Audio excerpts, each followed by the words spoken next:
Hi,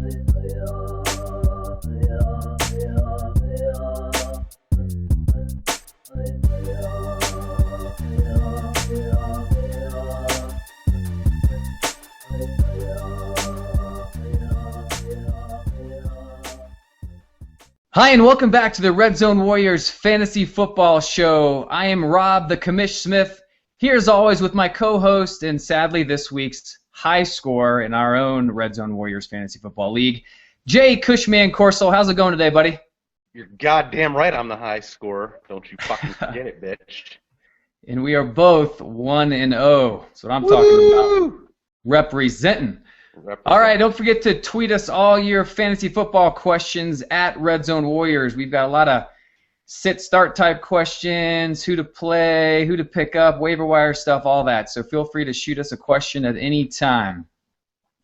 All right, Cushman, let's go ahead and get right into it. What's going on around the NFL that you think our listeners need to know about?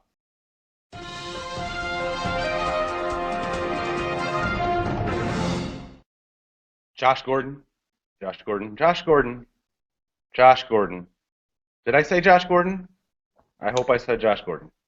Look, technically it might be Joshua Gordon, not sure. Who gives a fuck? It's what it is it's suspension Jesus. He is raising from the dead, ladies and gentlemen. Everything is pointing towards Josh Gordon being reinstated soon.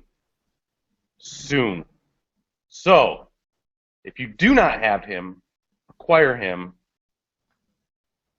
by any means necessary, because we all know what Josh Gordon can do. So, I mean, look, he's going to be off his suspension. The NFL is revising their drug policy. So here's the deal. For all of you people out there that don't think this is going to happen, the reason this is going to happen is the NFL and the NFLPA are working on a new drug policy that is actually going to raise the limit of the amount of THC, or cannabinoids, if you will, that can be found in your system during a drug test. So in other words, Josh Gordon would have never failed the drug test this offseason had the rules been changed, and they are retroactively doing it through this offseason. Therefore, he would have never been suspended. The DUI thing they can't do until it goes through court, which probably won't be till the end of the season.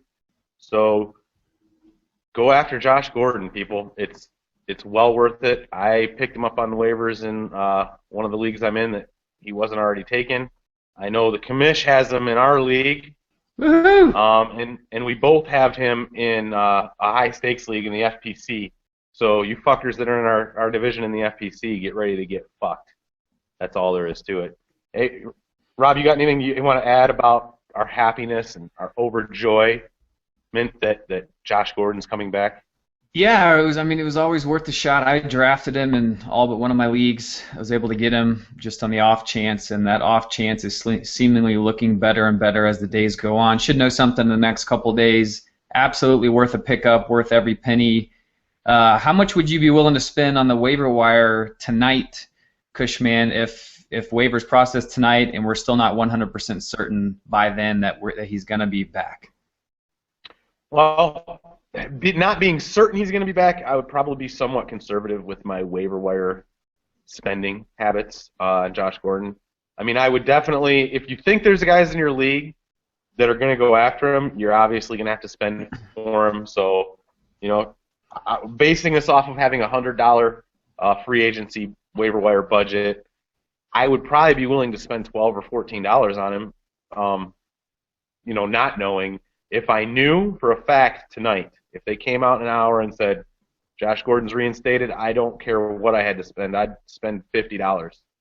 I mean, the guy is he puts up Calvin Johnson-esque numbers here, folks. So I guess the question would be, if Calvin Johnson were on your waiver wire, what would you be willing to spend to get him? Because that's basically what you're doing with Josh Gordon. Granted, not as good of a quarterback, but the guy still puts up, just killer numbers. So definitely do what you got to do to get this guy.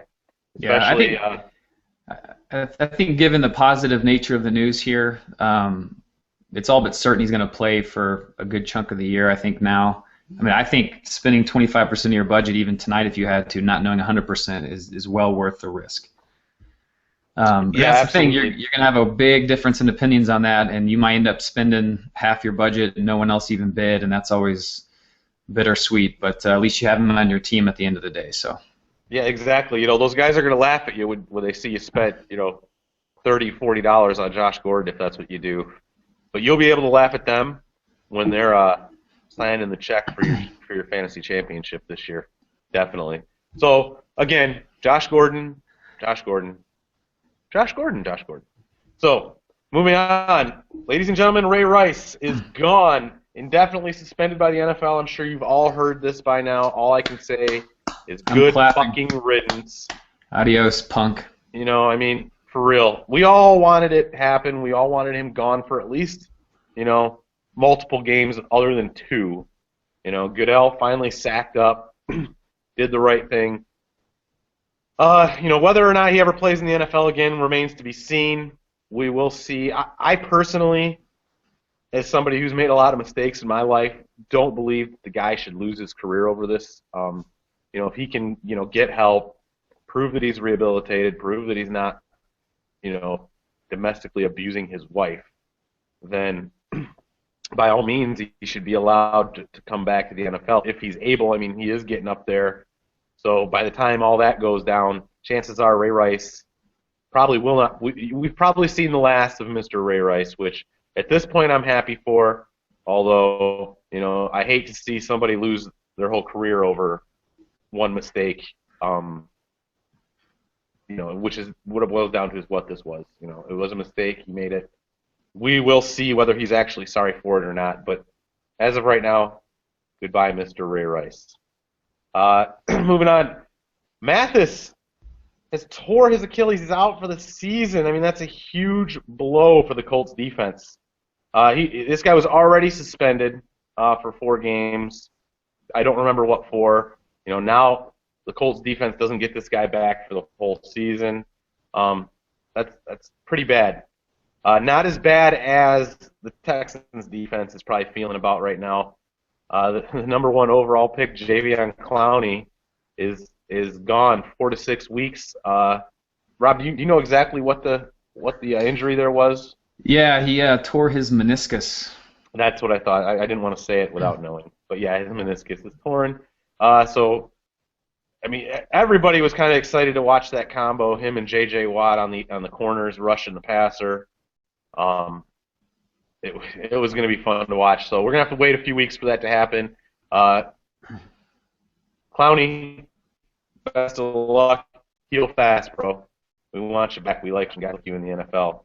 And hey, surprise, surprise, speaking of people missing time, Jordan Reed is going to miss, quote, sometime, says Jay Gruden. Sometime? Listen, Gruden, there's a lot of people out here in fantasy football land that have Jordan Reed on their team, and sometime doesn't cut it, man. Help a brother out. At least something. I mean, something. But, I mean, nobody here should be surprised, although the only surprise is that it wasn't a fucking concussion. It's a hamstring injury. Now, those are known to linger if they're not treated properly. Reed's athletic, so he may come back sooner than later, but he's got a long history of being banged up. So right now we're going to see Niles Paul fill in while Reed is out. Probably not somebody I'm going to go run out and grab for my fantasy team anytime soon. Nope. But hey, whatever floats your boat, you guys can go ahead and do that. All right, so Cam Newton supposedly will be starting week 2. Supposedly. He's also supposed to start week 1. Keep an eye on the progress from this week. If you got Cam Newton, I hope you got somebody backing him up that is worth playing in the quarterback position. Injuries, you got to think about that. A guy like Cam Newton likes to run the ball. Quarterbacks, the way they get hit anyway, a lot of times is right around the rib area. So I'm sure they're going to be pretty careful with Cam for the next couple weeks, making sure that he doesn't, further injure his ribs. They want him back at full steam. So, hurry back, Cam, hurry back. Back to Ray Rice a little bit here, at least the Ravens. They still have not named a starting running back yet. John Harbaugh declined to name a starting running back after the team released Ray Rice on Monday. Asked who would start Thursday night against the Pittsburgh Steelers, Harbaugh said Bernard Peace, Justin Forsett. They'll both play a lot. Lorenzo Taliaferro, hopefully I'm not slaughtering that. If I am, I apologize, Lorenzo, will be a big part of it too. So there's another backfield now, guys, that is just looking like a clusterfuck. So good luck with that. If you got Bernard Pierce, maybe go after and grab Justin Forsett off the waivers. I don't know. I mean, Rob, what do you think about that? Would you be doing that if you were a Bernard Pierce owner? Would you be trying to handcuff Justin Forsett for the next week or so? Yeah, I mean, we'll get into him more. We can talk about waiver wire pickups, but Forsett's definitely going to be one of the hottest waiver wire pickups, running backs for sure this coming week. He's a small guy. He's more of a change of pace guy, more of a third down kind of guy. That's why there's such hype on Lorenzo. I don't think he even got a carry, maybe 1 or 2 carries in the game this past week, but he's more of the traditional, third down back if Bernard can't get his shit together, which he clearly didn't have together all of last season and this last week when the coaches benched him. So we'll talk more about him in a minute, but Forsett's definitely someone to take a look at. All right, good deal. Andre Ellington said his mobility was limited in week 1. Well, I watched the game, as most of our viewers probably did. If that's limited, good God Almighty, I feel sorry for defenses if this guy is not limited in week 2. I mean, he did really well in the 18 touches he had. He looked good. He looked quick. His cuts were really good. I got nothing bad to say about Andre Ellington except for this. Why the fuck didn't I draft Andre Ellington? Oh, that's right. I did. He's gonna be done by week 4 anyway. I'm not too worried. No. Danny Woodhead, what? Yeah. Well, Danny Woodhead gets a lot less carries than fucking 18 a game too. So.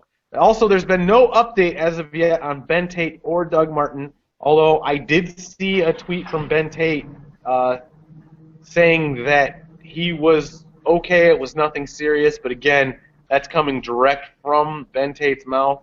Who knows, what's really going on. We haven't heard anything from the Browns or the Browns coaching staff. So, and also we haven't heard anything on Doug Martin. Those of you who have Doug Martin, prepare your anuses. That's all I got to say. The guy went down, not last season, or yeah, he went down last season too. So, just that's a sketchy situation there with Doug Martin. So get ready. But that's about it for around the NFL this week. Back to you there, Rob. All right, appreciate that. So we're gonna move on and do something. We're going to do this every week. We're going to go around the NFL scoreboard here and touch briefly on every single game, just to give you guys a sense for, of course, if you weren't watching it all day like we were, you actually have a life maybe, to see who played, who won, what were the major ramifications out of that game, the fantasy studs and duds, that sort of thing, injuries and whatnot. So we're going to go ahead and get started, Jay, with the very first game of the NFL season of 2014 was last Thursday evening, and that was one game between the Packers and the Seahawks. Yeah, the Packers and the Seahawks, let me tell you, it was a good game, at least for the Seahawks. Look, Rodgers was 23 of 33, had 189 yards and a touchdown. That was not what Aaron Rodgers' owners were looking for, I guarantee you, especially considering the fact that you most likely drafted him in the first or second round. Again, and this doesn't really prove our point, but hey, I'm going to throw it out there anyway. Don't draft fucking quarterbacks in the first or second round. Although that being said, Eddie Lacy, who was also taken most likely in the first round, was concussed and took a big shit all over a lot of people's fantasy weeks this week. So, those two, obviously, Rodgers owners, Lacy owners, don't fret. These guys are going to be fine. It's week 1 against probably one of the best defenses of all fucking time, even though they lost a bunch of guys, a bunch of starters this year. The Seahawks defense still looked tough as shit. I feel sorry for anybody that's got people playing them. As a matter of fact, I do believe the Bears are playing them next week, or this week, rather, and I have Matt Forte and Jay Cutler. I will not be playing Jay Cutler. I will play Matt Forte, but not Cutler. Jordy Nelson had 9 receptions for 83 yards, didn't score a touchdown, still put up around 17 points in PPR leagues. So that's good stuff. Russell Wilson, 19 of 28, 91 yards, 2 touchdowns, had a great week, put up 21 points in my league. So, Russell Wilson looked good. Lynch, good God almighty, beast mode, was beast again. 2 touchdowns, 20 carries, 110 yards. Wow. As long as this guy can hold up, 300 carries a year for the past 3 seasons, so the numbers are against him lasting the season, but then again, God, Marshawn Lynch, if you got him, play him until he goes down. If he goes down. Guy's a beast. That's why they call him beast mode. And Percy Harvin, 7 receptions for 59 yards, no touchdowns. Just watching this guy, you forget how fast Percy Harvin really is. In the NFL, you watch teams, they run the reverse. My Lions tried to run it with Golden Tate on Monday, last night. And, they gained, 3 or 4 yards on the play. And I actually went back after that and watched a replay of the Percy Harvin reverse from this week in the Seahawks-Packers game. There's just no comparison. The guy is so damn fast that it's not even funny. So, you lucky fucking Percy Harvin owners. That's all I got to say. So, anyway, that's all I got for the Packers-Seahawks. Rob, I believe you're going to go ahead and talk about your Broncos, if I'm not mistaken. Yes. I was fortunate enough to be able to go to this game. And quite frankly, it really wasn't much of a game until middle of the third quarter or so. Broncos came out and did what they do, marched up and down the field. Julius Thomas went crazy, scored 3 touchdowns throughout the entire game. It went. The Colts ended up coming back as I kind of thought that they might. It is Andrew Luck after all. Colts are a playoff team, one of those deals. The whole Peyton Manning Indianapolis Colts saga continues and whatnot, and they beat us last year. But the defense has been revamped. A lot of free agents, DeMarcus Ware, T.J. Ward, a lot of these guys that we brought in to keep Talib. They looked really good the first half, and we started looking like a different defense in the second half for some reason. I'm not sure if the Colts just made adjustments or what. So they ended up being a close game. They had a chance to tie it up there at the end, and luckily for us, we're unfortunate in doing so, or unable to do so. So all in all, Peyton's Peyton. He threw 3 touchdowns. Again, they all went to Julius Thomas. The Colts, actually, their rush defense looked pretty good. Monte Ball had 23 carries in this game for only 67 yards, but did save his fantasy day with a touchdown. He did run really hard. His yards per carry weren't that great. I think the Colts' rush defense is a little better than people gave him credit for. I'm not so sure Monte is 100% back yet from his appendectomy, but no reason to panic here. He's getting a ton of volume. Ronnie Hillman was a healthy scratch for the game. So C.J. Anderson was in there to kind of spelling Ball every now and then, but Ball's going to be fine. Don't even worry about him at all. Reggie Wayne came back from the dead, otherwise known as the ACL tear, and tore it up. I mean, he's definitely Andrew Luck's go-to guy. He had 9 catches for almost 100 yards, so he's great to have in your fantasy lineup, especially in a PPR. Andrew Luck, struggled the first half, came through in the second with 370 yards and 2 touchdowns, so he did great for you. Demaryius Thomas, man, I've got him in a Red Zone Warriors league, and it's pretty disappointing. Not that I'm worried about him at all. It was just a disappointing day. He had like 11 attempts his way, only came up with 4 or 5 of them, and he had 3 just horrible drops. So I'm sure they'll rectify that, and I'm not worried about it. It was just a bad day for him. But Julius Thomas was clearly the guy to have in this one. It's kind of fortunate. There's a couple blown coverages, so he definitely dominated the day. But all in all, I think T.Y. Hilton's going to be one of those players that's just kind of sketchy. He's going to have some big weeks. The Broncos took him out of the game. He didn't do that well at all. He never got caught a long ball, never took the top off the defense. We've had issues with that in the past, so he's going to be a sketchy play. That's why we weren't super high on him going into this season. And the fact that Reggie Wayne came back and did what he did just probably knocks T.Y. down a little bit even more. So that's the quick recap there on the Broncos-Colts game. All right, moving on. We got the Saints Falcons NFC South stuff going on. You know, this was a good game. I mean, obviously high scoring, good stuff. Matt Ryan, who the commission I have in a league we are playing together in, high stakes league. God, thank you, Matt Ryan. I mean, 31 of 43, 448 yards and 3 touchdowns. Hell yes. Mark Ingram, hey, this guy is going to be legit.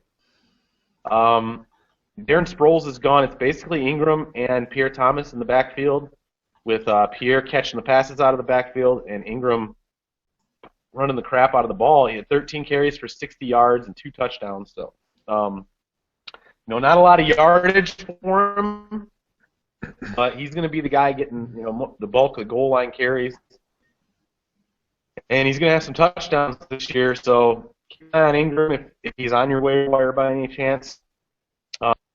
Saints leading receiver for the game, Marcus Colston, 5 receptions, 110 yards, although he did have that nasty little fumble at the end that allowed the Falcons to pull out the win. So, man, ouch. Good day for fantasy owners, bad day for Marcus Colston.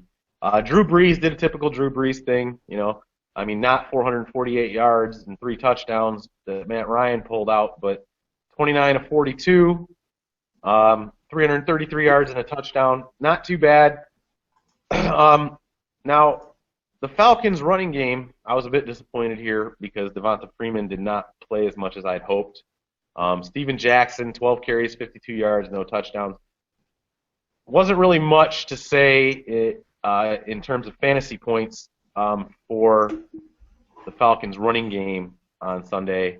But that could very well be because Matt Ryan threw for almost 500 yards and 3 touchdowns. So, who knows if they're going to have a more balanced attack in the future. But Devonta Freeman and Steven Jackson are both, guys that are probably, well, Devonta Freeman's not doing much of anything right now, and Steven Jackson's barely a RB2 flex play if he keeps those numbers up.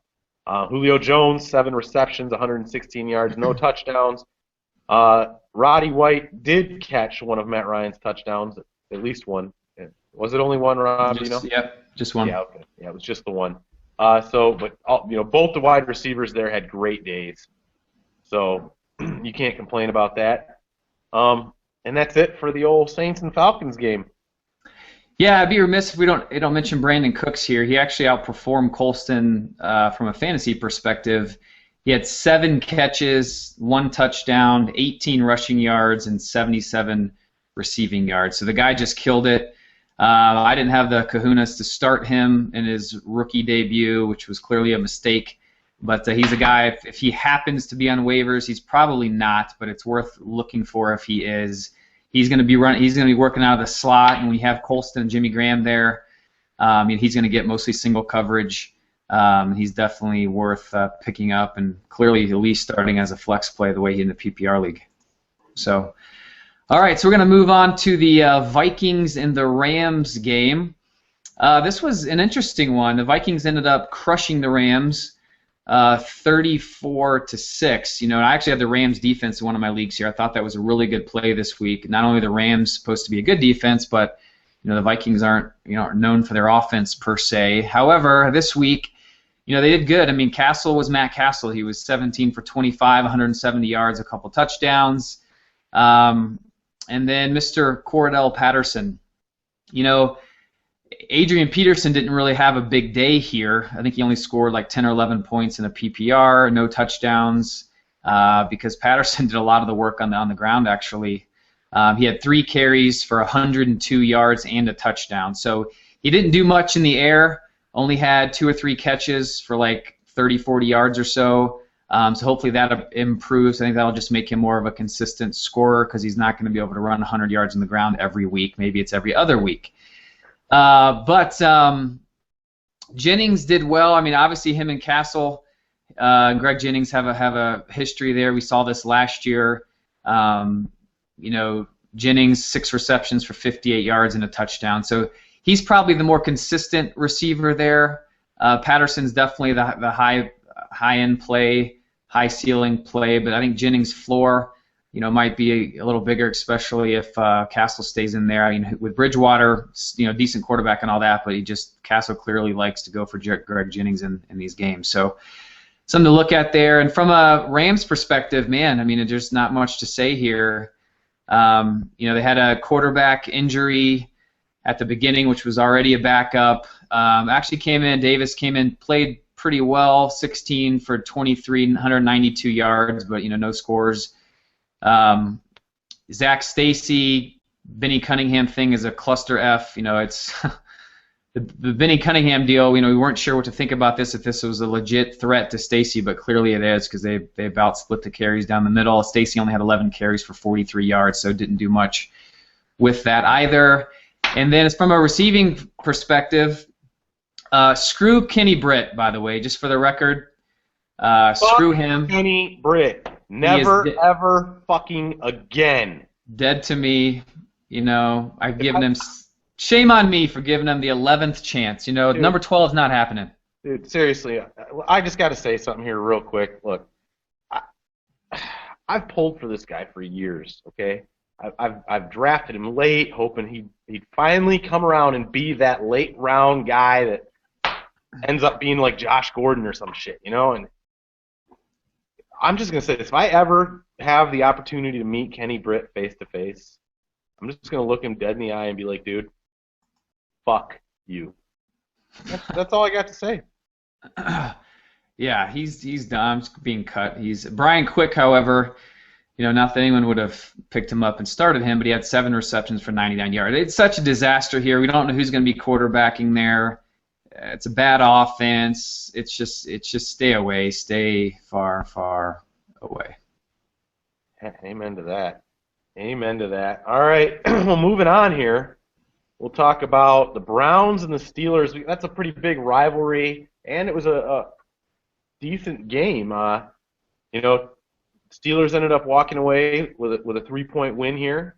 Brian Hoyer, 19 to 31, 230 yards and a touchdown. Not too bad, not somebody I'd really be super excited about starting in fantasy, but it wouldn't have been the worst thing you ever had. Obviously, Ben Tate went down with some kind of injury.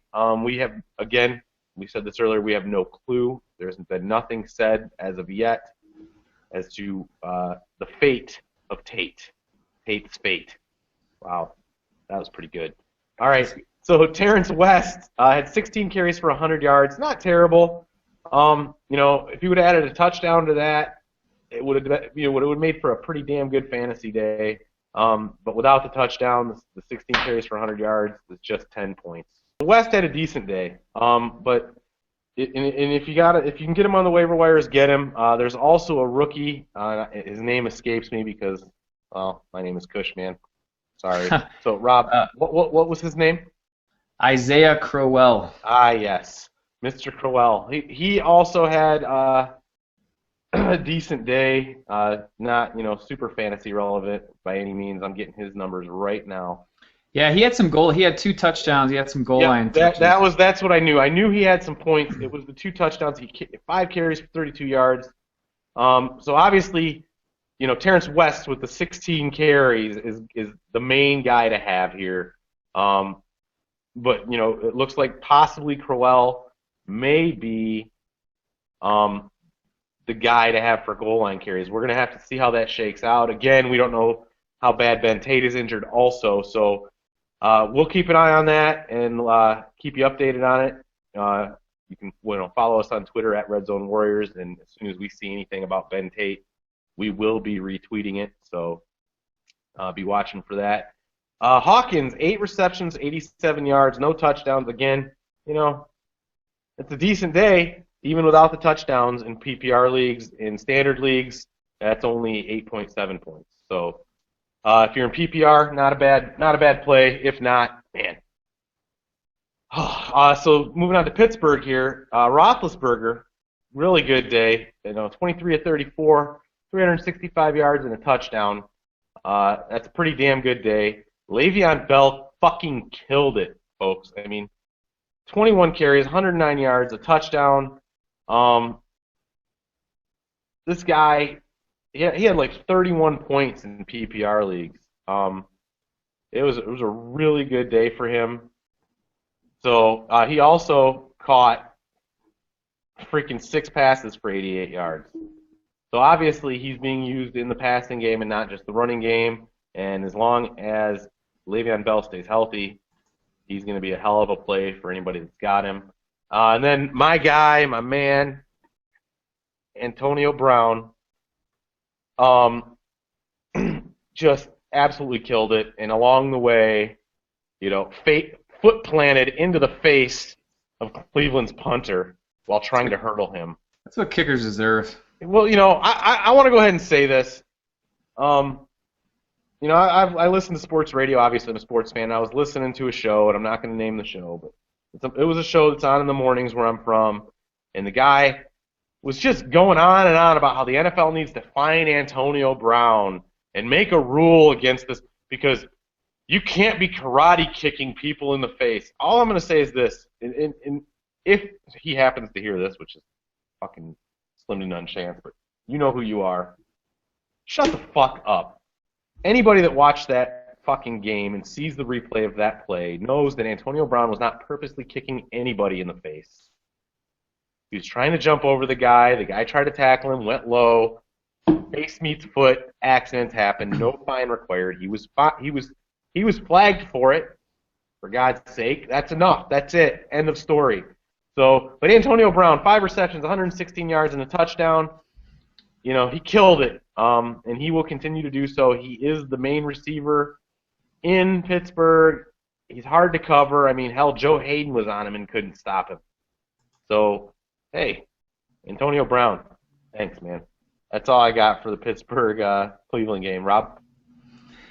Yeah, and I will say, too, Jordan Cameron went down in this game with a shoulder injury. We're not sure how long he's going to be out. So I think I think Hawkins was a pretty good pickup in PPR as it is, and if Cameron's down, he's really the only game in town. Miles Austin was essentially a no-show for this game. So time out. He's not going to be the only game in town for very long, my friend. Remember that. Well, Josh Gordon. In Pittsburgh, too, someone else who did really well, and we'll talk about this in the waiver wire section, is Marcus Wheaton. Emmanuel Sanders is clearly in Denver now, and he's the number 2 pass catcher on that team, so keep an eye out for him on the waivers as well. So, all right, we're going to move ahead to the Jaguars-Eagles game. Jags ended up losing this game, as they should, because, well, they suck. 17-34. We'll go over this real quick. Eagles struggled at first. I have Nick Foles in the league, and he scared the bejesus out of me in the first half. He was just like negative something points, 2 lost fumbles, looked like absolute crap. He made up for it, came through in the end like professionals do. For 27 for 45, 322 yards and 2 touchdowns. So he definitely salvaged his fantasy day. McCoy didn't have a great day. I mean, a lot of these top 5 running backs, Forte being probably the big exception there, just struggled in the first week. I mean, I have Forte in all 2 of my leagues, so thank you very much. McCoy had 21 carries for 74 yards. I mean, he's always going to catch the ball. I said some of that, but no touchdowns, so it wasn't a great day for him. Jeremy Maclin, 4 catches for 97 yards and a touchdown. So if you had the kahunas to play him with his ratchety knee, he definitely came through for you. There was a few broken coverages that he benefited from. So from a Jacksonville side, Chad Henne was 24 for 43, 266 yards, a couple touchdowns. He did quite well, actually. If you had to start him or you played him in a 2-quarterback league or something, that's definitely numbers worthwhile. The Great White Hope, Toby Gerhart, 18 carries for only 42 yards. He came up lame here with an ankle injury. Said it was Great White disappointment. Yeah, said it was very, very sore following the game and so on. He might be in a boot. Who knows if he's going to miss any time or not, but it's going to be kind of a sketchy play here for a little bit. And then the big waiver wire guy that everyone's talking up from a wide receiver perspective outside of Marcus Wheaton is one Mr. Hearns. Hearns had 4 receptions for 110 yards and 2 touchdowns. I will caution people here. We've seen this before. This guy comes out of nowhere, has a big day. But Cecil Shorts is waiting in the wings to come back. He's going to be the main guy there, so just don't go nuts on this guy. If you a Ray Rice owner and you have a spot available, want to put a few bucks down on this guy, do it. But don't get crazy on us here. Yeah, absolutely. With Alan Hearns, just to say that I'm looking at the stats right here, and I'm going over and I'm going to look at the targets. Marquise Lee actually had the most targets on the team with 10. Mercedes Lewis had 9. And Alan Hearns had 9.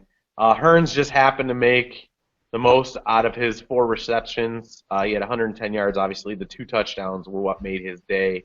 I wouldn't say – I'm going to agree with you here, Rob, where, again, this is one of those guys that just comes out of nowhere. He may have a flash in the pan. I would be real hesitant to spend any waiver wire money on him. I would probably go after Marquise Lee if he was available over Hearns, to be honest with you. But, again, that's just me, and I may be wrong. All right, well, moving on to the Raiders and the Jets. God, you want to talk about the toilet bowl of the week, ladies and gentlemen? This is it. I mean, good God. 14-19, the Jets win it.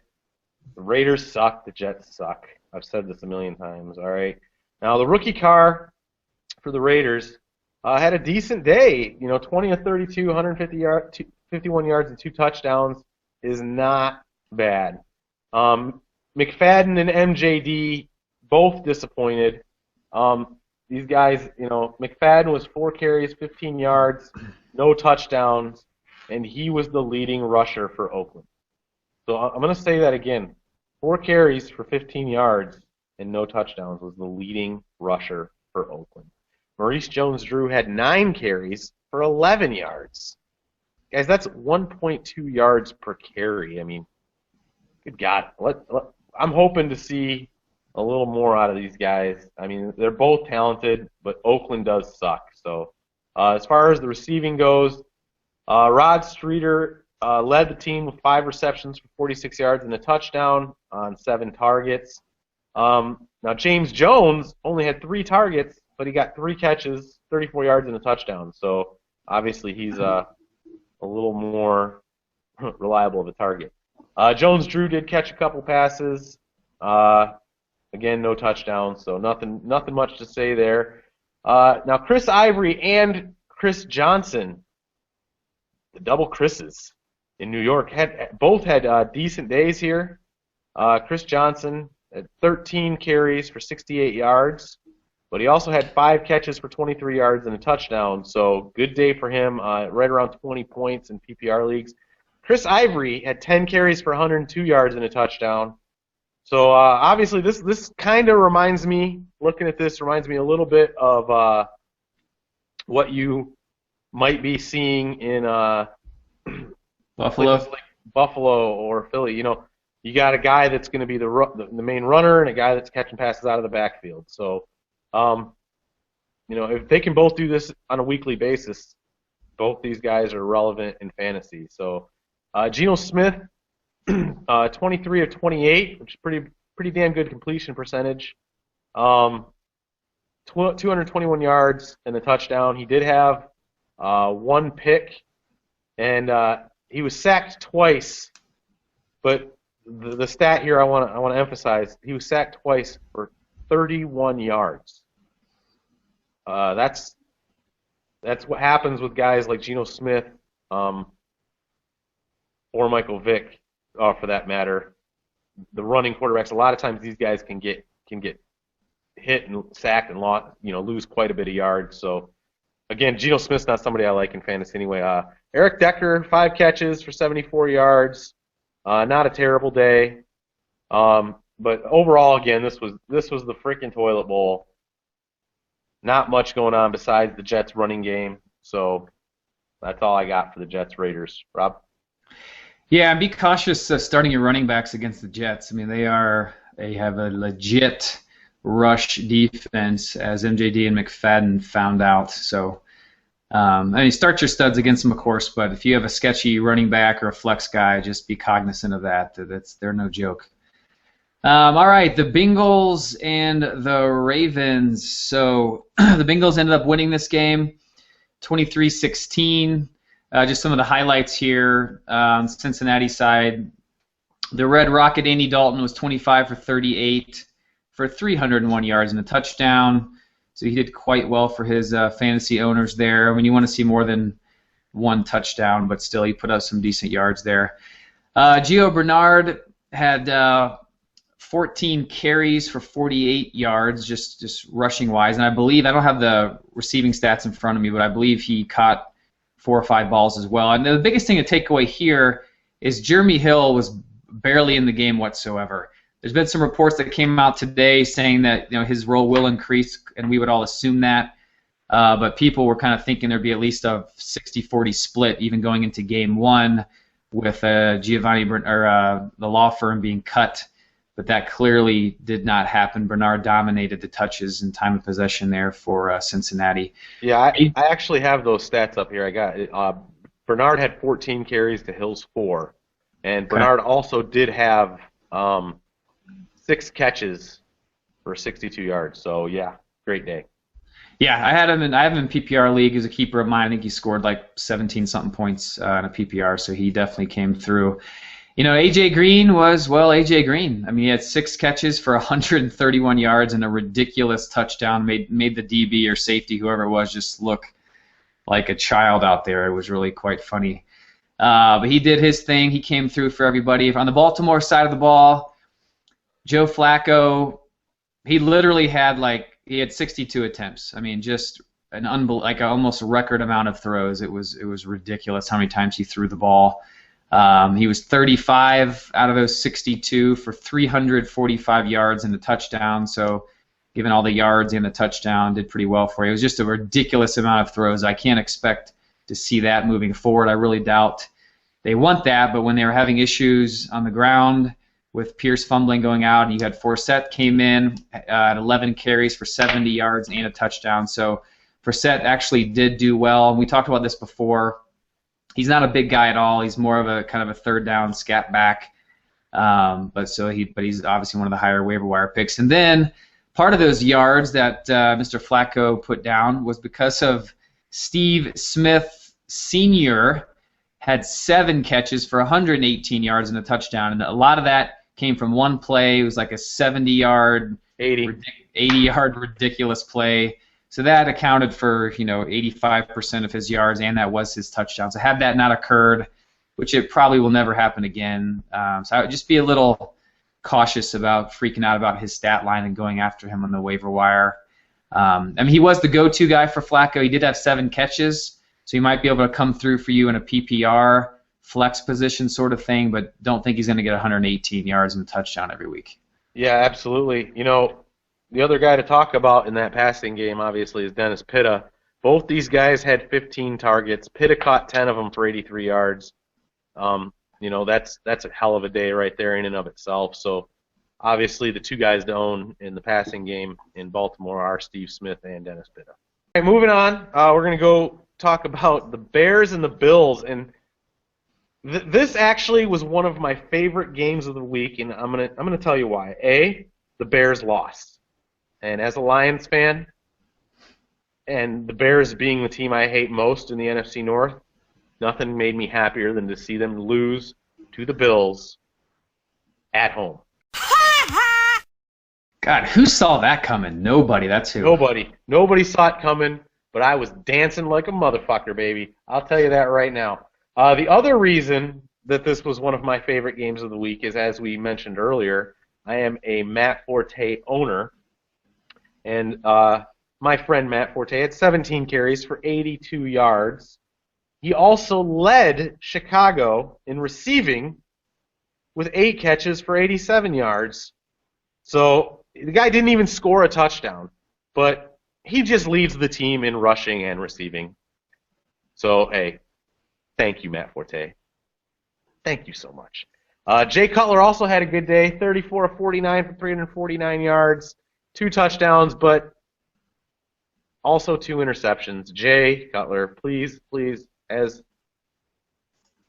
I own you in a league or 2, can you not throw any interceptions anymore? Please, or at least not 2 a game.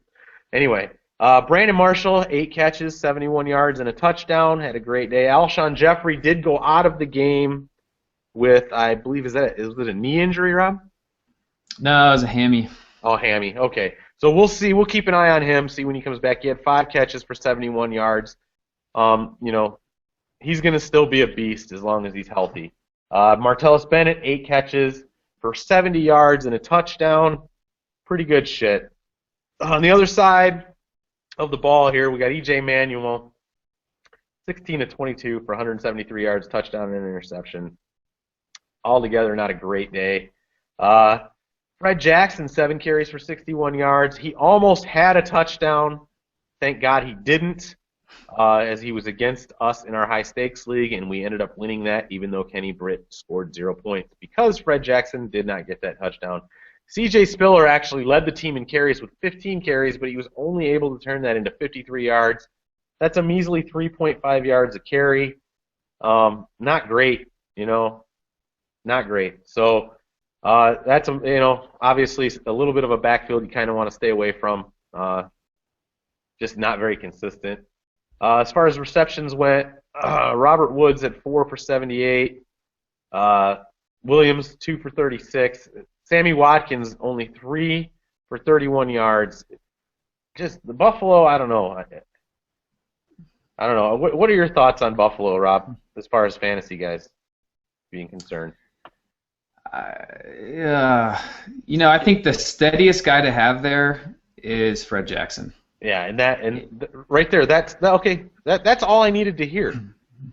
Yeah. Fred Jackson's the steadiest guy to have there, and Fred Jackson's like a flex play at best. So yeah, there you go. There's your Buffalo Bills rushing game. So again, Matt Forte is the man. If you own him, congratulations. If you played against him this week, suck it, Rob. All right, so we're going to move on to the lowly football team that plays in Washington, D.C. Some people don't like to say this name. Others don't care. Whatever. It's the Redskins. They were playing the Houston Texans. Texans won 17-6 because, well, the Redskins apparently really suck, which is kind of frustrating because they have so much talent on the offensive side of the ball. So RG3 issues. I mean, what do you do here? People are talking about if you cutting the guy for other people. I mean, I'd hate to do that yet. It's a bit early for that, but man, he just frankly did not look good. He had a good efficiency, 29 for 37 for 267 yards, but when you throw the ball an average of 6 yards a throw, it's pretty easy to have a decent efficiency rating. So no touchdowns there for him. Alfred Morris, 14 carries for 91 yards. I mean, guys, people are sleeping on him. I mean, he averaged 6.5 yards a carry. He didn't get a touchdown in this particular game. But again, this is what happened to him last year. They're always behind. He's not in there when they're behind. Roy Halou comes in, so that he doesn't have any garbage time carries. But he's 6.5 yards a carry, people. I mean, don't be skittish about freaking Alfred Morris. I don't care if you're in a PPR or not. Roy Halou, 4 carries for 46 yards, but he had 2 catches for 15 yards and so forth. So they did well on the ground. They just kept getting behind. And then you've got, from a receiving perspective for Washington, Pierre Garçon's doing what Pierre Garçon does. He had 10 receptions for 77 yards. So he's only getting 7.7 yards of reception. They were kind of dinking and dunking, but if you're in a PPR league and you have Garçon, you'll take that all day. He also had 12 targets. He led the NFL in targets last year. He left off, or started right where he left off from last season. Deshaun Jackson, he was very similar in Pierre Garçon perspective, 8 for 62, so not as many targets, not as many catches, and also very short, 7.8 yards. So they couldn't go down the field. They didn't have time.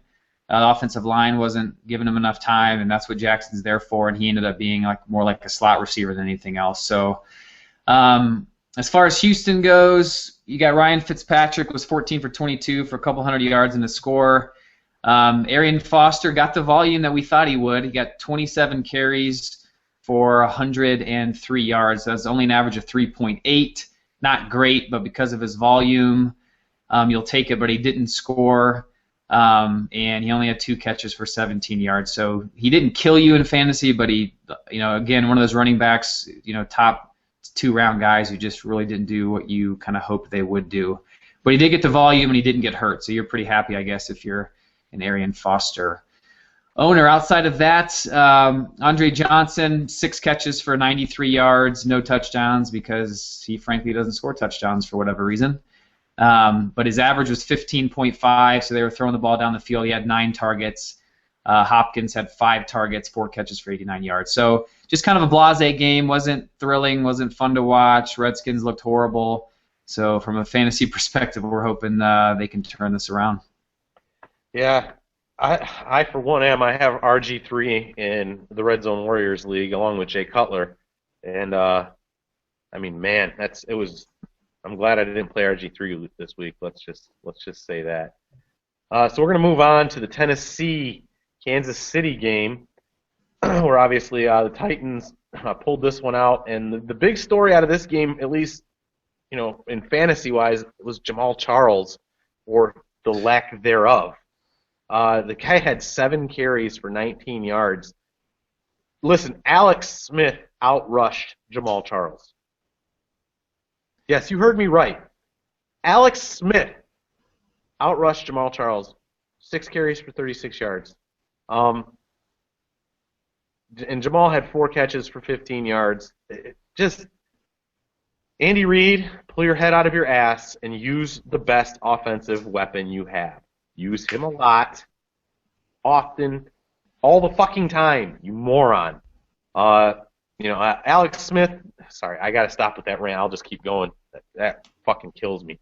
Alex Smith, 19 of 35 for 202 yards and a touchdown, but get this, folks, 3 interceptions. Not a great day for Alex Smith. 3 picks is just unacceptable. The receiving core, Donnie Avery, 7 catches, 84 yards. Travis Kelce, who a lot of people were pretty high on, and I still am. It was just a bad game for the Chiefs. Hopefully he had 3 catches for 49 yards. So we will see what happens with the Chiefs and Jamal Charles. Just not impressive week 1, boys. Something's fucky. It's definitely fucky. So Andy Reid did come out after the game because, of course, the beat reporters and stuff were hammering him, and he did admit that he completely underutilized both Jamal Charles and Kelce. So I'm a Jamal Charles owner in 2 of my 4 leagues, and fortunately able to squeak a win out in both of those. But I'm not too concerned about it. Obviously, their offense doesn't look great. Dwayne Bowe wasn't playing in that game. Not that he's awesome or anything, but I think he does help stretch the field a little bit. So hopefully this was just a bad start.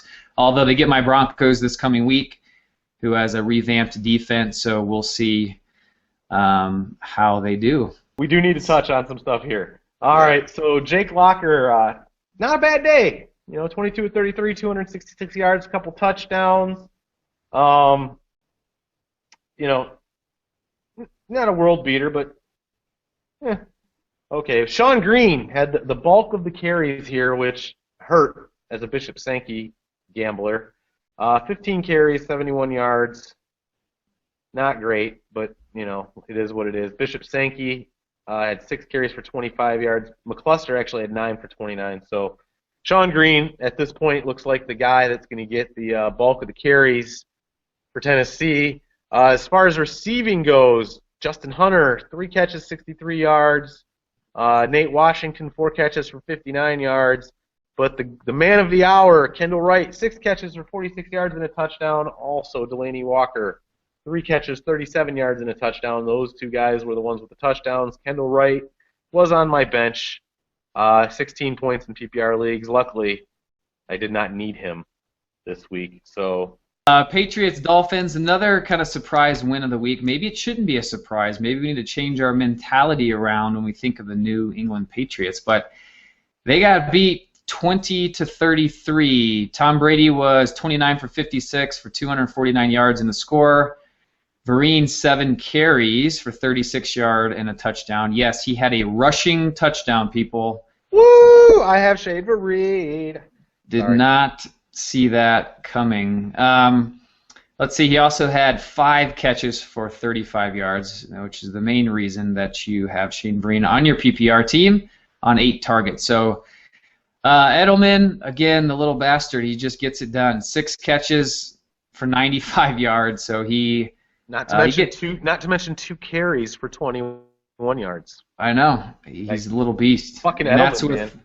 Yeah, I mean, Spamendola. I mean, he doesn't, whether he's in the game or not, it's irrelevant. And everyone was worried about, Gronkowski's going to play, so that means Edelman's numbers go down. Well, clearly that was not the case, and I'm pretty sure Wes Welker did very good all those years that he was there with Gronkowski. So if you have Edelman in a PPR league, play him pretty much every single week. On the Miami side, Tannehill, 18 for 32 for 178 yards, a couple touchdowns. This is the interesting part of this game that we kind of touched on is Noshan versus Lamar Miller. Lamar Miller got the start, and they came out and said that he will continue to get the start at least for week 2. That being said, Noshan had 24 carries for 134 yards in the score. Miller, alternatively, had 11 carries for 59 yards. They both ran the ball well, over 5.5 yards per carry. So this is just it's a dual backfield is what it is. I mean, that's just the bottom line. We were saying from the get-go that Noshan will probably be in the game more because he's better in pass pro, better at catching the ball out of the backfield. I'm going to go ahead and stop you right there. Yes. Noshan Moreno had 0 catches for 0 yards and 0 touchdowns, while Lamar Miller, on the other hand, 4 catches, 19 yards, and a touchdown. So. Yes, however, historically, out of Denver at least. I'll give that, yeah, but. Yeah, no, yeah, not just this. Looks like the Miami's going to use him. Use him in the passing game a little bit here. Well, they said, too, the Dolphins are supposed to be playing some sort of hybrid like Philadelphia, so it's a very quick plays, and whatever running back's in the game at the time is likely going to be staying in there. I mean, he dominated, the carries and so forth there. So I think if you have to start a back for sure, I think Noshan's the one to have out of both of them. If you have them both, it's going to be a cluster. You're not going to want to start them both. So I'd be looking to probably trade one or get rid of one if you have one. I would definitely keep Noshan. Yeah, absolutely. All right, so we're going to move on here. The Panthers-Buccaneers game. I have the Panthers defense. They look pretty good. But, obviously Cam Newton wasn't starting. Derek Anderson in his place was 24-34 for 230 yards and 2 touchdowns. Not a bad showing, Mr. Anderson. So D'Angelo Williams, 14 carries, 72 yards, no touchdowns. Jonathan Stewart had 9 carries for 20 yards and no touchdowns. So it looks like, at least for this week, D'Angelo Williams was the favorite running back there. That's another one of those backfields that I tend to stay away from because you never know which one of those guys is going to do what in what week. Calvin Benjamin, 6 catches, 92 yards, and a touchdown on 8 targets as the leading receiver for Carolina. The guy looks like he's going to be a solid play this year. My pick for a top 5, that's right, I said top 5 tight end this year, Mr. Greg Olsen, 8 catches for 83 yards and a touchdown on a team-high 11 targets. Yes, even the backup quarterback knows that Greg Olsen has the best hands on the team. Moving on over here to Tampa Bay, Josh McCown, the new quarterback down there, coming over from the Bears, 22 of 35, 183 yards, 2 touchdowns, but he also had 2 picks. The rushing, man, what the hell? Oh, that's right, Doug Martin got hurt. Doug Martin had 9 rushes for 9 yards. Jay Lane, 1 carry for 54 yards. Oh, they did not run the ball very much. Brandon Myers led the team. Their tight end in receptions, 6 receptions for 41 yards. The 2 guys that got touchdowns, though, were Bobby Rainey and Wusu. Probably slaughtering that guy's last name because I've never heard of him. So, again, Tampa Bay, God, that looks like a clusterfuck to me, folks. I'd stay away from most of the guys on Tampa Bay's team. Vincent Jackson only had 4 catches for 36 yards and no touchdowns. So he's the guy to own there, supposedly. Didn't do much yesterday, or Sunday, rather, sorry. So, yeah, Carolina, some guys looking good. Tampa Bay, not so much. Back to you. Yeah, they did say they pretty much guarantee that Cam Newton would indeed play this week. I think he was close last week, so he'll definitely be in there. But it's just, I mean, Vincent Jackson is who he is. He has a 4 for 32 day, and then he has a 7 for 120 and 2 touchdown days. So that's just, you know what you're getting when you draft Vincent Jackson. You're getting indigestion. Yeah. All right, so 49ers, Cowboys. Wow, them Cowboys looking bad, per usual. I don't even know that they're going to get to 8-8 this year. In fact, if they win 4 games at this point, I'll be surprised. Just 49ers on top of that came out of the gate looking very good. Defense, there's a lot of injuries on defense, but granted they were playing the Cowboys, but the defense did look good in this game, got some defensive scores. Kaepernick was 16 for 23 for 200 yards and 2 scores. Both of those were to Vernon Davis, who caught 4 balls for 44 yards, but made up for that with his 2 scores. He did very well for you. But this was the thing about Vernon Davis. Last year, his numbers were very touchdown dependent, and that came true again in this game, where he didn't do squat besides getting 2 touchdowns, but he did get them, and he did well for you if you had the kahunas to play him week 1. So Frank Gore, 16 carries for 66 yards. That's 4.1 yards per carry. Although Carlos Hyde, man, just looks so much more explosive. I mean, he only had 7 carries in this game, but it was for 50 yards. That's 7.1 yards per carry. Granted, this is against the Dallas defense, but still, Gore was also going against the Dallas defense, and he had 3 more yards on average more than Frank Gore did. So I think we're just going to start seeing this split more and more ramp and increase. And if you're a Carlos Hyde owner, you're pretty happy right about now. Anquan Bolden, man, the guy just gets it done. I mean, Crabtree who? I mean, you know, he was my keeper. Yeah, I mean, everyone thinks, with Crabtree coming back and how dependent Kaepernick was on Crabtree the year that he was healthy was ridiculous. But man, Anquan, 8 catches for 99 yards. I mean, you will take that all day long because there's a good chance he's probably a flex play for you. You drafted him late. I'm sure you have 2 better wide receivers, but he really gets it done in a PPR league. On the pathetic Dallas side of the ball, you had Tony Romo just look like garbage. I mean, he had 3 interceptions because that's kind of what he does at inopportune times. He was 23 for 37 for 281 yards and 1 touchdown. You know, DeMarco Murray did great, 22 carries, so he got volume. That's a lot of volume for DeMarco as far as carrying the ball goes to get 22 carries, 118 yards at 5.5 yards a carry, and a touchdown. So he came through for his fantasy owners. Des Bryant had a rough day, very similar to Demaryius Thomas. I mean, the guy only had 4 catches for 55 yards on 6 targets. So just the passing game was horrific. Terrence Williams pretty much put up the same stat line.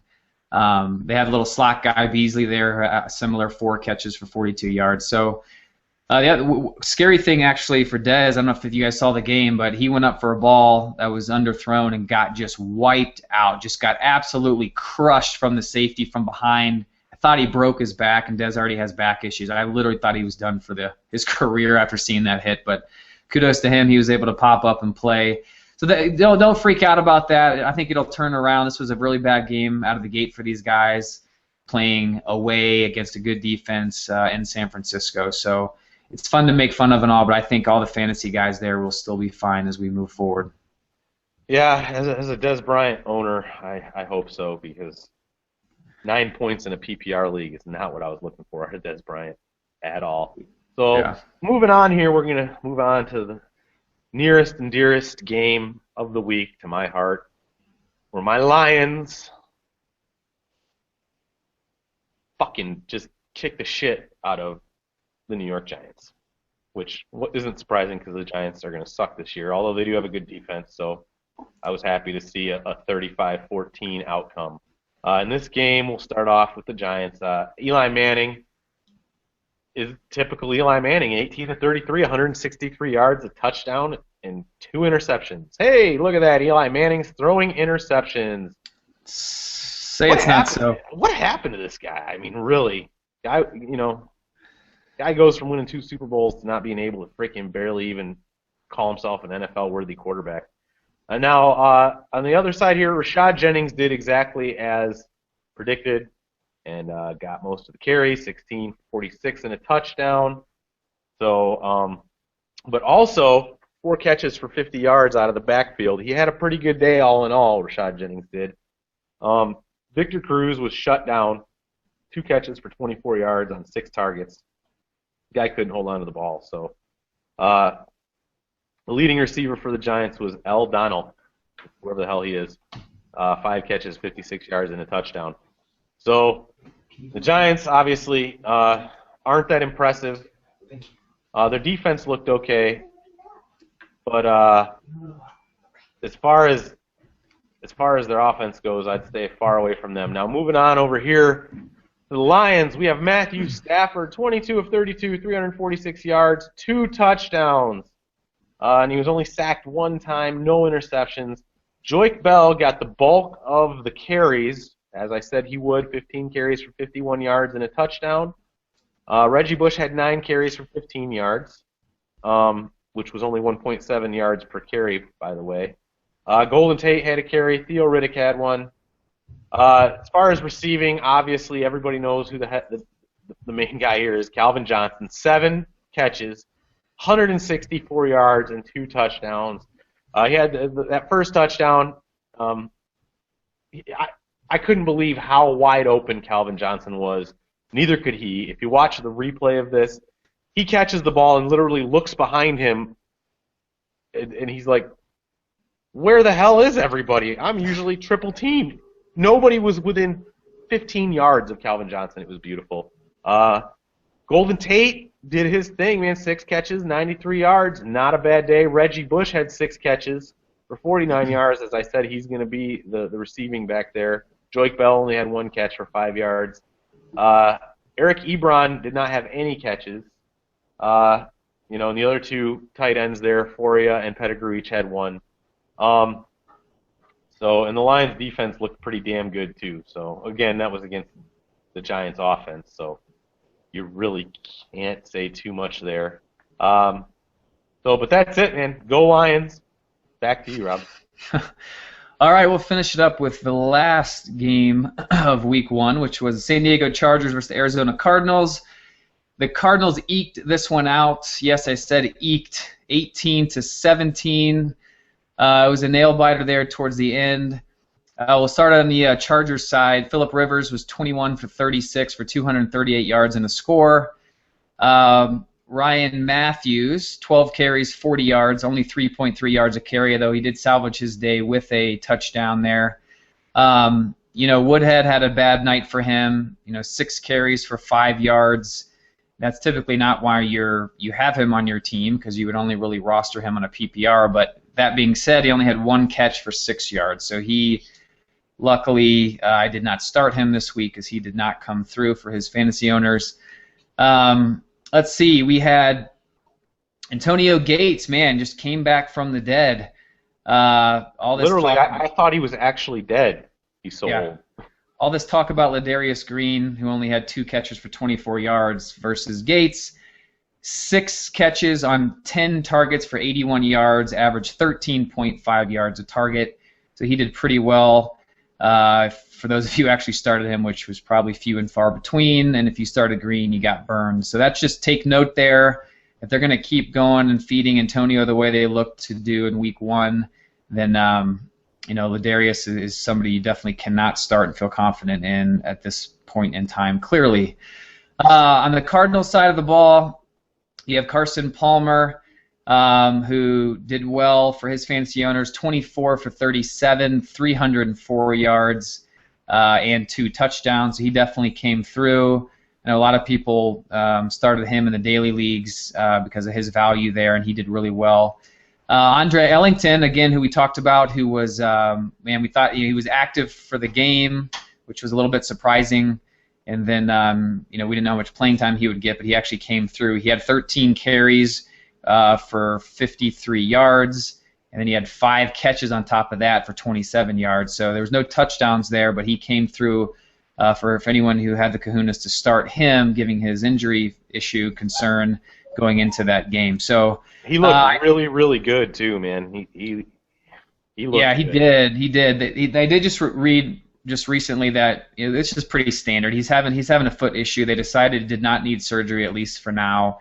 He is in a walking boot today, but that's pretty common. Guys coming off sore feet, sore ankles, and stuff to throw on a walking boot for a few days. So in all likelihood, he'll start next week because he was able to start this week. So you can just stick with that. From a receiving perspective, Michael Floyd, man. I mean, we were touting him through the rooftops.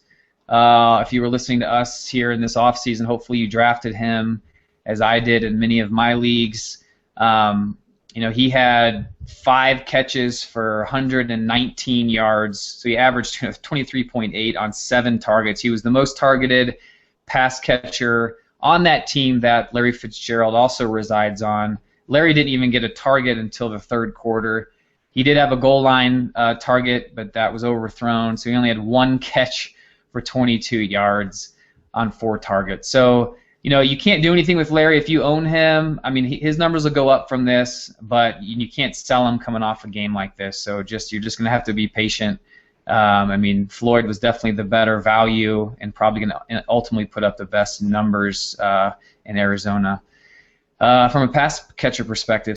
All right, so that was the end of our quick recap for Week 1 here in the NFL, going through all the games, telling you what's relevant here from a fantasy perspective. So you're probably wondering, well, who the heck do I pick up this week? We've talked a lot about guys who were hurt, who had bad games, who were in committee situations. So we're going to kind of give you some insights on some of the hot waiver wire pickups for your teams this week. And I will preface this by saying this really depends on your needs, the structure of your fantasy league. Some people do blind auction bidding where you have like $100 budget. You can put money down on guys to try to pick them up. Other leagues go strictly waivers and inverse order of the standings, so you either have 1st, 2nd, 3rd, or so forth. So you have to prioritize what your needs are for your specific team. And please don't drop somebody who's pretty solid, who you drafted and feel good about, just because maybe they had an off week or you're trying to pick up the hot waiver wire guy, because there's a good chance that the guy already on your team is going to end up being better than the guy you're trying to pick up. So just take a deep breath, think it through before you make some rash decision. That's what a lot of, especially new players to fantasy, mistakes that they will make. So we'll go ahead and get into it. From quarterbacks, now these are guys that we're going to mention today that for the majority of the listeners, they will not be on your teams already. They will probably be on the waiver wire. That's not always the case, but there's a good chance for that. So we'll start. If you needed a quarterback or you're in a 2-quarterback league and you had something happen or you're really sketchy about RG3 or something, one particular pickup would be Ryan Tannehill. Again, he led the Dolphins to an upset over the Patriots, which, again, no one saw coming. He was 18 for 32, 178 yards, a couple scores. Tannehill's a guy, he's an up-and-comer, one of these younger guys, and going into his 2nd year, I believe. So he's doing well. He can be a starter if you're hurting, you have bye week issues or something with a good matchup. He can do enough not to lose you your week. So that's one guy to take a look at from a quarterback perspective. Yeah, another guy, Jake Locker over at the Titans, man. I mean, they didn't look great on their first few drives, but once they started running the no huddle, he ended up with 266 yards and a couple touchdowns. And he had 6 carries. The guy can run the ball a little bit. His schedule the next 6 weeks is also pretty damn good. He's got Dallas, at Cincy, at Indianapolis, Cleveland, Jacksonville, and at Washington. So all of those teams, against a quarterback have a chance of letting the quarterback put up some serious numbers. So Jake Locker, again, good backup. Might be, for the next 6 weeks especially, a really good guy that you can stick in there if you say you drafted RG3 and you're kind of scared that RG3 is going to suck. So Jake Locker. Yeah, and the last guy we'll mention too, I'm not a big fan of this guy. Can't spell elite without saying Joe Flacco, evidently. But he did throw for 300-plus yards in Week 1, but it took him 62 attempts, which is a ridiculous amount. And, of course, he needed an 80-yard touchdown to Steve Smith Sr. rolling on his wheelchair to come through for his fantasy owner. So, this week's probably not a good matchup against the Steelers for him. He has some better matchups, in the future here. But, again, this is just as like a desperation-type play. I don't have a whole lot of faith in Joe Flacco. So we'll leave the quarterbacks and head over to the running backs. So, Jay, what do you think about the Cleveland Browns situation, what would you recommend to our listeners to do here in the waivers? Well, first thing I'm going to recommend they do is do not, and I repeat, do not drop Ben Tate. We don't know if his injury is major or if it's minor, if he's going to miss time, if he's not going to miss time. We know nothing yet. And until you find out, you don't want to drop Ben Tate. I'm going to say that the guy to own if Ben Tate is out for any length of time is going to be Terrence West. Isaiah Crowell, he might, get some goal line carries and whatnot, but I think West is still going to be the bell cow back there if Ben Tate can't make it back in the next few games. So, again, don't drop Ben Tate until you find out what the hell's going on. But do pick up Terrence West to handcuff him in your leagues right now if he's not already owned. I mean, it was a knee injury, but again, the early reports are, at least from him, that it's nothing like huge. It doesn't mean he can't miss 2 or 3 weeks. So, if Terrence West is already owned, which is, there's probably over half the leagues he is owned in, then, and if you've got a spot, you want to roll the dice on Crowell, thinking that Tate might be out for multiple weeks or something. But don't spend a lot of money on that guy, folks. Terrence West, that's another situation. West has a fantasy value in and of himself, even when Ben Tate's there. And given Tate's history of injuries, you can play West in a desperation flex play if you needed to, as it is. So if he gets even more carries than that, he's pretty dynamic. So I would agree with you there. So all right, we're gonna move on to the other kind of cluster F situation. Is Baltimore Ravens. I mean, it's less of a cluster now because Ray Rice, the woman beater, is out of the league. So that cuts things down, but that being said, we still have 3 relevant guys here. We talked about Justin Forsett. He's the hot guy to pick up in leagues because Bernard Pierce is likely owned pretty much in all leagues as it is. If Bernard Pierce somehow is not owned, he's the one I would say to pick up first. Yes, he did fumble and got benched, but he's still their main guy in there until someone tells us otherwise. Forsett's pretty dynamic, but this isn't. He's an older back. He's not new. He's not young. He looked pretty good in that week. Will he be able to maintain that with his size and all? Hard to say. The sneaky play is to spend barely any money at all and pick up Lorenzo Taliaferro because he might ultimately, because he's more of a 3-down type size back. If Bernard actually does continue to suck and continue to fumble, he might actually take over the main role there. But that's a move that's might not pay off for a handful of weeks. So just know that going in if you're going to take the risk on Lorenzo. Yeah, moving on here. The Cardinals now, everybody was a little nervous about Andre Ellington going into this week because there was rumors that he wasn't going to play. He did end up playing. He looked really good. So these are picks here. Jonathan Dwyer and Stephon Taylor, the backup running backs in Arizona. Obviously, I believe Ellington's probably going to get injured at some point. Whether it'll be serious or not remains to be seen. Dwyer is definitely the next guy in the pecking order here. He actually did pretty decent this week, even though Ellington was in. I mean, not great, but he wasn't non-existent either. So, again, don't prioritize these guys very high. If you're an Ellington owner, you might want to scoop up Dwyer just as a handcuff at this point. Just to be safe, in case Ellington gets hurt. Now, they do have the Giants and the 49ers up next as far as their matchups go, and neither of those teams are going to give up a lot of rushing yards.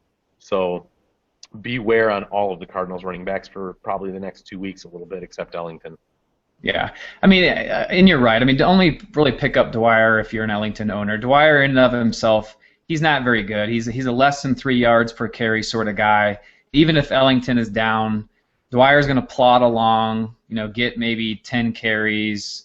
I mean, he's not. He is the goal line back supposedly, but he's just not a dynamic running back. He's no one to spend a lot of money on by any stretch. And the fact that Ellington already played that first week means he's probably going to continue, unless he gets really hurt. But again, just stay away from him unless you're the Ellington owner. I guess the bottom line here. So we talked about the Bucks earlier. The situation with Doug Martin, we don't know what that situation is. He sustained a lower leg injury, although he did return. He tried to return later. I think he came in for a little bit, but the guy that the handcuff to have there is Bobby Rainey. So if you're, again, this is probably a situation, where if you're a Doug Martin owner and you didn't handcuff him already, it's probably a wise move to grab Rainey. Or if you're, the Ray Rice owner and just have an open bench spot, could be worse choices out there. Bobby Rainey actually looked pretty good last year when he was filling in for Doug Martin. We're not. But again, as far as the budget goes, we're talking, $3-4 out of $100 budget to throw at Bobby Rainey. Maybe a couple bucks more if you're the Doug Martin owner. Yeah, I'm staying away from the Bucs running game. Doug Martin scares me, and not just because he's injury prone, but I just don't think he's that good. So, moving on, Rams running back Benny Cunningham. He actually played more snaps than Zach Stacy this week. He caught 4 balls, had a decent week, and the fact that Trey Mason, the rookie running back down there, was a healthy inactive for the Rams, that gives Cunningham's value a slight bump. This is a clusterfuck down here in St. Louis as far as their backfield goes. I wasn't that high on Stacy at the beginning of the season. I'm still not. But Benny Cunningham might be, if you got a guy sitting on your bench that you don't think is going to perform for shit, go ahead, grab Benny Cunningham. He might actually be a better play than Zach Stacy some weeks. And if you have the balls to gamble on that, or if it's a necessity, then by all means, go for Benny Cunningham. Not too bad of a pickup. Yeah, it was sketchy on Zach Stacy to begin with in drafts. We both stayed away from him big time, and we're kind of seeing that come true here now. So, all right, that's it for the running backs, the guys we think are relevant, at least even consider picking up this week. We'll move on to wide receivers, and as we mentioned before, we won't spend a lot of time on this. The number one wide receiver pickup, hands down, is Josh Gordon. We might find out as early as today. If you're hearing this, it'll be Tuesday, so we should know by Wednesday what the deal is. There's a very good chance now he'll be reinstated, if not fully, at least partially. Even if it's partially, you have him for 8 games, he's worth it. So pick him up if he's on waivers. Again, as far as how much you think you need to pay for him is up to you and your league. Maybe try to find out for some other guys kind of what they're thinking about him or something. But he's worth a significant chunk of your fab money, given the news that we have now. And if you wait and he's reinstated later, then you're going to have to pay even more. So keep that in mind. So moving on, Vikings wide receiver Greg Jennings. Now, I'm going to guess that this guy's probably owned in most leagues. If he's not, you're in a league that you could possibly win. But if he's not owned, grab this guy. Cordell Patterson made a bigger splash in week 1 with 100 and some rushing yards and a touchdown. But look, Greg Jennings had a team-high 7 targets, 6 catches on 53 and 58 receiving yards, and he had a really nice touchdown catch. It says he's only owned in 38% of Yahoo leagues. Oh, I need to start getting into some Yahoo leagues. He's definitely worthy of a roster spot. I have him in 2 of my leagues, I believe, and he did a really good job, something like 17.8 points in our PPR league this week. So, and with the Patriots, the Saints, and the Falcons all coming up for the Vikings, there could be a lot of passes thrown because these are probably going to be somewhat of shootouts, at least the Saints and Falcons game. So if Greg Jennings is not owned in your league, go get Greg Jennings. Yeah, for sure. All right, so we talked about old man Steve Smith earlier. There could be worse options out there. Again, don't think he's going to score an 80-yard touchdown every week because it's not going to happen. But he did have 15 targets. Granted, he caught less than half of those, but he had 7 catches for 118 yards. Again, guys, this is like a wide receiver 4. Don't go spend a lot of money on this guy because he is not going to continually do that. But he is going to get probably, 5 catches a week, just depending on how many yards he gets. And if he gets lucky and gets a touchdown, that's the kind of play that Steve Smith, I think, is going to be moving forward. Yeah, exactly. Now moving on, Marcus Wheaton. He had a really bad preseason, but he absolutely torched the Browns' rookie cornerback Justin Gilbert to the tune of 6 receptions for 97 yards and 7 targets. He had a nice 40-yard reception on the sideline. He's got upside. Obviously, Antonio Brown is the man to have down there. he schooled Joe Hayden on Sunday. So, but Roethlisberger seems to be throwing the ball to those two receivers quite a bit. So if Marcus Wheaton is not owned, again, go get him. Yeah, he's one of the wide receivers I'm highest on this week as far as picking somebody up. He's got a lot of good upside. Emmanuel Sanders left. He's going to be the number 2 guy there as far as pass catching goes. So don't sleep on Marcus Wheaton. Quickly, because a lot of people are talking about him. We mentioned him earlier for the Jaguars. Allen Hurns. He came off a big day, some long catches. He does look pretty athletic. But again, we don't know that he's just not a flash in the pan. And Cecil Shorts is coming back. He's supposed to actually run in practice today from the hamstring. So once he gets back in there, that's going to change things all over the place. So don't go spending a lot of money on this guy. They have the Redskins, Colts, and Chargers up next. So not bad matchups. But again, you've got Lee there already. Got Shorts coming back. So don't go crazy on Hurns. Yep. Don't go crazy on the flash in the pan, guys. All right, so moving on, the Chargers wide receiver Malcolm Floyd. Now, a lot of people remember Malcolm Floyd. He gets hurt a lot, but he had a touchdown this week, 4 catches and 50 yards on 6 targets. Look, the guy, as long as he can stay healthy, he's going to be used by the Chargers. So if he's on your waiver, go ahead and grab him. Though I would caution you against playing him this upcoming week, as the Chargers are facing the Seahawks. So that might be a little sketchy. But after that, you got the Bills and the Jaguars. So Malcolm Floyd's definitely, if he's on your waiver wires, go get him, because he is going to be one of the main targets, I think, for Phillip Rivers in San Diego. Yeah. I'll mention Brian Quick just because a lot of people are talking about him. Yes, he had a big day for the Rams, but the Rams are horrible. You can't trust the situation. The quarterbacks are all hurt. Kenny Britt sucks again, for the record. The running game is a disaster. So there's much better options out there. Stay away from the guy altogether would be my opinion. Yeah, Brian Quick's never really interested me, so I'll be staying away from him as well. Browns wide receiver Andre Hawkins. Once Josh Gordon comes back later on today, this is going to be irrelevant. So I'm just going to go ahead and say that. He can get a bunch of receptions if Josh Gordon's not in the game. But once Gordon comes back, forget about Andrew Hawkins. You should be concentrating on Josh Gordon of the Browns if you're going to get a Browns receiver. So. Yeah. All right, now that's it for the wide receivers. We'll move on to tight end. So Heath Miller. He's actually on quite a few waiver wires. Didn't have a big game, but he did play 64 snaps, or 90% of Pittsburgh's plays there. So he was out there a ton. He's going to be a big part of this offense. So if you're a Jordan Reed owner or something, need some help, didn't back him up like you should have, look at the waiver wires. Look for Travis Kelce as well. We'll talk about him in a minute. But Heath Miller has typically a pretty high floor. Might get you through as you wait for guys like Jordan Reed to get back healthy again. Yeah, I kind of like Heath Miller myself, so I'm actually looking at him in one of my leagues. So Titans tight end Delaney Walker. I always like saying Delaney, just a cool name. He's owned in 49% of Yahoo leagues. Look, he's owned in a lot of leagues, but if he's not owned, the guy, Jake Locker, loves to throw him the ball. They're playing the Cowboys this week, so definitely would be a good play because the Cowboys' defense is like the worst thing since unsliced bread. So go ahead and grab Delaney Walker if you're lucky enough to be in one of the leagues that does not have him.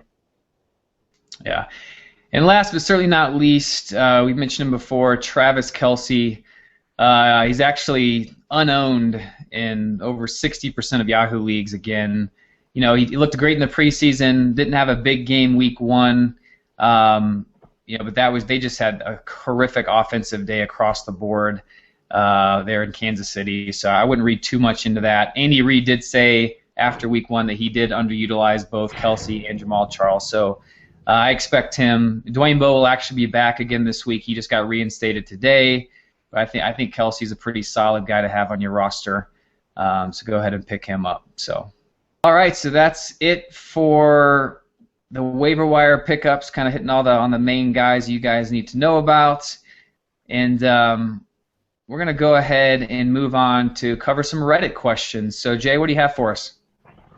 Well, what we're going to do today is I'm right now looking at the Reddit Our Fantasy Football waiver wire thread for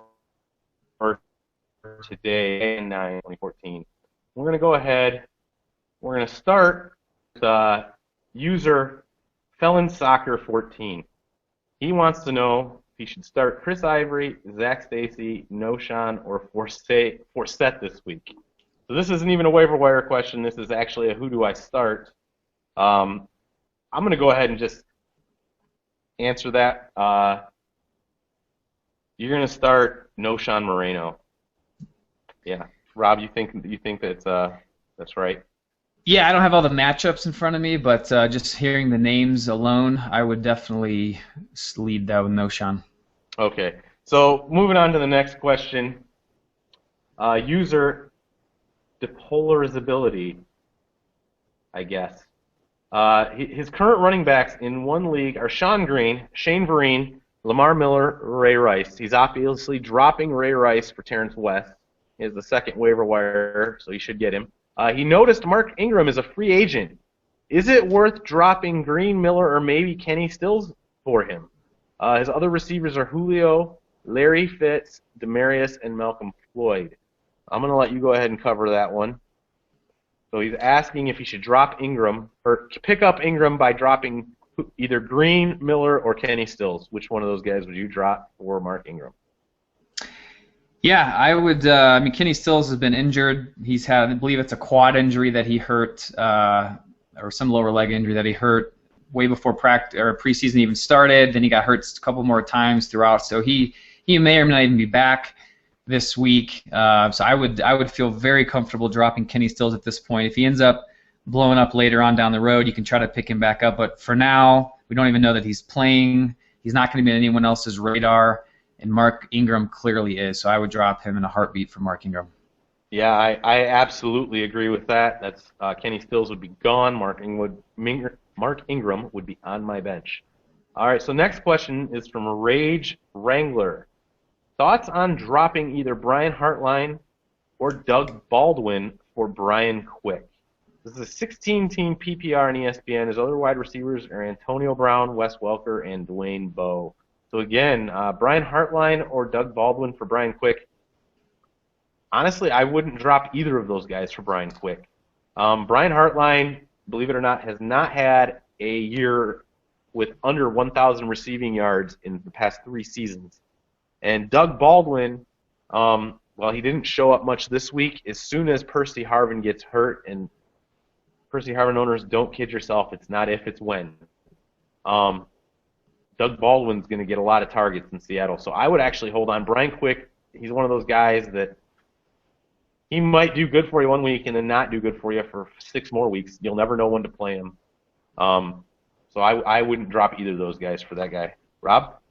No, I totally agree. I would actually have him look for Marcus Wheat and see if he's on the waiver wire. I'd much rather have him than Quick, and I'd be potentially willing to drop Baldwin for Marcus just because Percy Harvin's still in town for at least for now. I think in the short term, while that's the case, I think Wheaton's probably has more fantasy value. I agree with that for sure. All right, so the next question is from NHL Guy 11. I know this is crazy. Oh, I'm sorry. Let me restart that. I know this is a crazy list, but my waiver wire is filled with running backs. I have 2 good starters, so I'm looking for a breakout candidate that has a high ceiling, like Noshan last year. Could you rank in the order I should try to pick up highest chance of becoming a stud? And I can't believe these guys are all on his fucking waiver wire. Zach Stacy, Chris Ivory, Forsett, West, Sean Green, and Darren Sproles. So I'll say those again so you hear them. Zach Stacy, Chris Ivory, Forsett, Terrence West, Sean Green, Darren Sproles. I'm going to go ahead and say now this is standard scoring. So I would say West,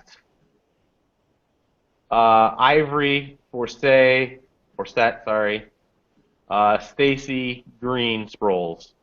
Rob? Yeah, I can get all those down, but that's ballparkish. I would, yeah, Stacy for me is towards the middle or end of that list. I think, I mean, again, it'd be nice if you can hold off and see what the injury to Ben Tate is to see how high you're going to put up Terrence West. But, yeah, it's considering it's non-PPR, obviously Sproles takes a hit there. So, yeah, I would agree with that list. All right. So our next question is going to come from I Am the Giver.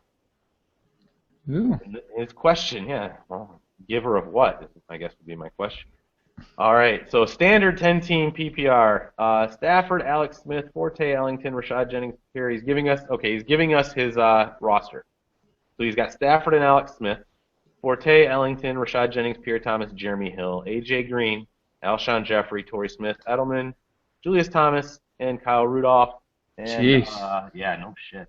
So seeing how Alex Smith did, should I drop him for Calvin Benjamin or DeAndre Hopkins? Both are available, and just grab a flex QB from the waiver when Stafford is on bye. Yes. Drop Alex Smith for either Calvin Benjamin or DeAndre Hopkins, preferably Calvin Benjamin, just if I'm being honest here. I think he's got a higher ceiling than DeAndre. DeAndre had a good week, but you got to remember Andre Johnson is across the field from him, so you never know with that. Calvin Benjamin is going to be a guy in Carolina that's just going to get a shit ton of targets and a shit ton of catches and maybe a good amount of touchdowns. What do you think there, Kamish? Yeah, I mean, his team's loaded. So, and FYI, when you ever draft a stud QB, you don't really need to back the guy up. And if those names are on his waiver wire, there's probably some decent quarterbacks that are also on the waiver wire. So you're going to be looking at the matchup when Stafford's bye week is anyway, play a matchup play for that QB off waiver wires. And I don't know if he had if you didn't look ahead to see who Alex Smith was playing the week that Stafford was out, then it's kind of irrelevant. So just go ahead and drop him, grab Kelvin, and just pick up QB off waivers for Stafford's bye. Yeah, absolutely. So our next question comes from Dr. Bilbo T. Baggins. All right, so I really feel like my league has a lot of good pickups on the waiver wire this week. My issue is that I'm worried about my tight end spot, and he's the 10th of 12th on the waivers, so they're doing inverse order. Here's his team. He's got Andrew Luck, LaShawn McCoy, C.J. Spiller, Antonio Brown, Victor Cruz, Jordan Cameron is his tight end. Obviously, that's why he's worried. His bench, Torrey Smith, Shorts, Ladarius Green, Dexter McCluster, Ryan Tannehill, and Benny Cunningham. Yeah, you are fucked at tight end right now, my friend. On his waiver wire, he's got Justin Forsett. I'm destroying that guy's name. Justin Forsett. Yeah, French, yeah. Yeah, Jonathan Dwyer, Travis Kelce, Terrence West, Bradshaw, and Crowell. Should I make an attempt for one of these guys? I'm lost. So, Rob, what do you got any thoughts on this? Do you need me to read the names off again? Well, there's some good. Obviously West is there, but he's not going to get those guys picking 10th out of 12. So, no. I think it's first priority because we don't know Jordan Cameron's issue is to try to get Kelce first. Yeah, I absolutely agree. I don't know who else is on the list. Maybe look for Delaney Walker. I would put in multiple bids for multiple tight ends, picking at 10, and then and drop the same guy each time, and whichever guy you don't end up getting, you'll just keep going down the line, and you'll eventually pick up a tight end. But you have to you got to back yourself up for a tight end position, and a lot of those other guys are going to be gone well before it gets to pick 10 anyway, unless the guys in your league are just morons. Yeah, absolutely, and just. The person I would probably drop there would probably actually be Ladarius Green, possibly Dexter McCluster, but yeah, you definitely got to get a tight end, man. What you're looking at right now is probably not great. So we're gonna do one more question here. And that's going to come from Tech Gebhardt. User Tech Gebhardt. Standard scoring with IDP, which I'm just going to go ahead and say right now we don't have a lot of experience with, but I do know defenses. So anyway, he had Jordan Reed in both leagues. Should he rely on the backups or drop him and add someone else? His backup in league number 1 is Dennis Pitta. His backup in league number 2 is Jared Cook. Few available. Yeah, Jesus, dude. Dennis Pitta. Stick with Pitta. That's fine, dude. You're gonna do just fine with Pitta. You're gonna need to get rid of Jared Cook. A few of the guys that he has available are Delaney Walker, Metellus Bennett, Dwayne Allen, Antonio Gates, Mercedes Lewis, Travis Kelce. Any one of those guys is better than Jared Cook. I would say my top of that list would probably be Dwayne Allen, then Martellus Bennett, then Antonio Gates, then Delaney Walker, then Mercedes Lewis, then Travis Kelce. Only because I didn't see a lot out of Kelce this week. Again, Reed said he underutilized him. Hopefully that changes. But yeah, I think for me, I might have been at top. It's close. Kelce, the thing is with him, I think they're going to pick it up. But if he's the only guy you're relying on, that's a pretty risky play. It's better to have him on your bench as your second tight end and then hope and see what he does before you have to play him. That's the concern there. Yeah, I agree. So, yep, go get rid of Cook. Go after, either Martellus, Dwayne Allen, or Delaney Walker, or Antonio Gates would probably be the top 4 guys you should go after there. So that is actually going to do it for our Reddit questions this week. We will get to more of those next week. And I may actually hop online here sometime later this week and do a few more Who Do I Starts. And throw those up on our site for you guys. So back to you, Rob. All right, well, that's it for us today. On our next show, we'll be discussing Week 3 waiver wire grabs, along with helping you decide who to play in Week 3, very similar to today's show. We'll also be doing a show, as we mentioned, every week starting now, so tune in to get the latest waiver wire picks and find out who you should start every week and follow our Reddit questions. In the meantime, you can go to redzonewarriors.com where you can watch previous episodes, see our rankings, and subscribe to and rate our show via iTunes. And don't forget to follow us on Twitter and tweet us all your fantasy football questions at RedZoneWarriors. So for the Cushman, I am Rob the Commish Smith, and we will catch you next time. Later.